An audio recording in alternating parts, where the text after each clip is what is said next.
Now I'll show you how to enter a confidence interval for a mean, and I'll be using the TI-84 plus, specifically the CE.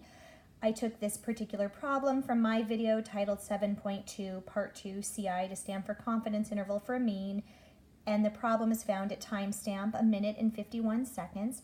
Confidence intervals have a lower and an upper bound predicting that your population mean should be within it. So the purple indicates the buttons I'll be entering on the calculator, and the blue are the problems specific to this particular problem.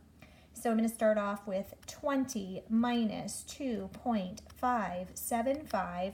Now in the handwritten version, I have a parenthesis to indicate multiplication, but I can just go ahead and use the multiplication button on the calculator and say times 3 divided by.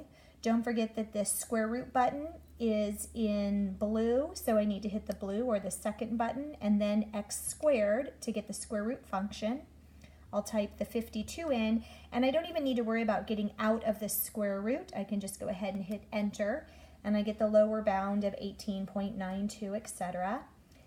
Instead of typing this whole thing in again, what you can do is arrow up once, twice, and you're back to the line where you type the data. So if you hit enter, you now have an active line where you can arrow over and change your minus sign to a plus and hit enter again.